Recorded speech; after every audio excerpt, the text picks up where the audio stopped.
Imagine a world where your fate is decided at birth. A world where kings rule by divine command, where priests hold the keys to heaven, and where death lurks in every shadow, through war, famine, or disease. A world of towering castles, clashing swords, whispered prayers, and burning cities. This is not a legend. This is medieval Europe, 1,000 years of chaos, faith, and transformation, told as one continuous story. Chapter 1. The Fall of an Empire, 5th Century. The year is 476 AD.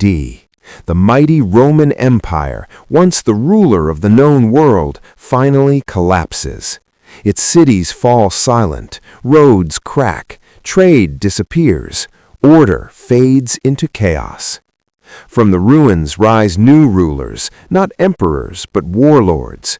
Tribes like the Visigoths, Vandals, and Franks carve up the land. Europe becomes a fractured continent of small kingdoms, each fighting for survival.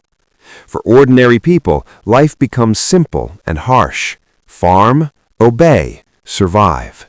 There are no guarantees, no safety, only uncertainty. Chapter 2. The Rise of Kings and Faith, 6th through 9th century. As chaos spreads, one institution rises above all, the Church. Christianity becomes the guiding force of Europe. Kings claim their power comes from God. The Church promises salvation, but demands obedience. Villages gather around churches. Monks preserve knowledge in silent monasteries. Priests become the voice of morality and fear.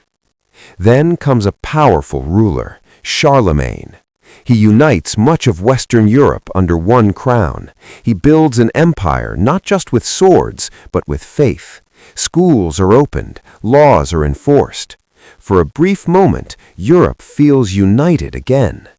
But after his death, everything begins to crumble once more. Chapter 4. The Age of Invasions, 9th through 11th century. Dark sails appear on the horizon. The Vikings have arrived. They raid villages, burn monasteries, and vanish into the sea. No one is safe. From the east come the Magyars. From the south, Muslim armies push into Europe. Fear becomes a constant companion. To survive, people turn to local lords for protection, and thus a new system is born, feudalism. Kings give land to nobles, nobles give land to knights, knights protect peasants. In return, everyone owes loyalty. It's a chain of power, held together by swords. Chapter 5. Castles, Knights, and Honor, 11th through 13th century. Stone castles rise across the land, symbols of power and protection. Inside them live lords and ladies. Outside, peasants work the fields from sunrise to sunset. Elite warriors emerge as knights, trained from childhood, bound by codes of honor. They fight for their lords and their faith. Tournaments and battles become a way of life, but beneath the surface of chivalry lies a brutal truth. Violence is everywhere. And then a call echoes across Europe. Chapter 6. The Crusades, 1095 to 1291. The Pope calls for a holy war. The goal? Reclaim Jerusalem. Thousands answer the call. Knights, peasants, even children. They march across continents, driven by faith, greed, and hope. The Crusades are fierce and bloody. Cities are captured and lost. Lives are sacrificed in the name of God. For many, it's a journey that ends in death. But the Crusades also bring change. New ideas, goods, and cultures flow into Europe. Trade begins to grow again. The world slowly starts to expand. Chapter 5. The Crusades, 1095 to 1291. The Pope calls for a holy war. The goal? Reclaim Jerusalem. Thousands answer the call. Knights, peasants, even children. They march across continents, driven by faith, greed and hope. The Crusades are fierce and bloody.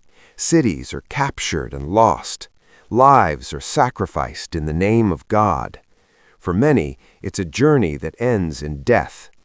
But the Crusades also bring change. New ideas, goods, and cultures flow into Europe. Trade begins to grow again.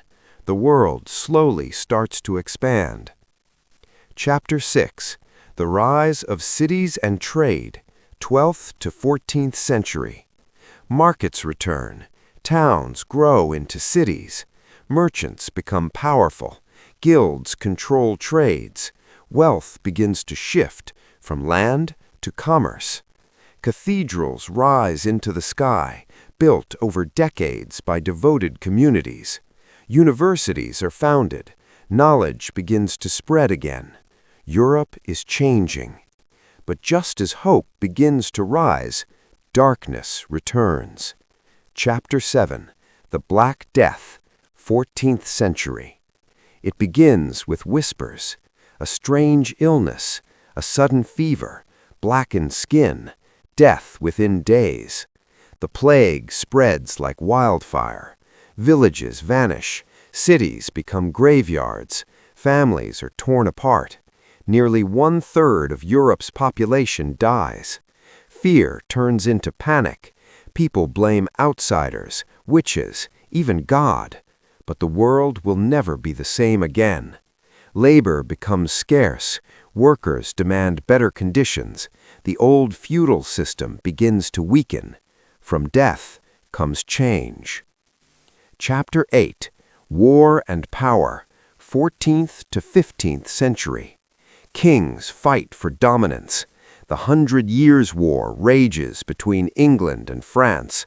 Generations are lost to endless battles. Yet new weapons change warfare forever. Longbows, cannons, gunpowder. Knights in shining armor begin to fade. New leaders emerge, like Joan of Arc, a young girl who inspires an army and changes the course of history. The age of medieval warfare is reaching its end. Chapter 9. The Decline of the Old World, 15th century. The power of the church begins to weaken. People question authority. Kings grow stronger. Nations begin to form. Exploration begins. New lands, new opportunities. The rigid medieval system starts to collapse, and slowly a new era is born. Chapter 10. The Dawn of a New Age, late 15th century. The Renaissance begins. Art, science, and human curiosity awaken.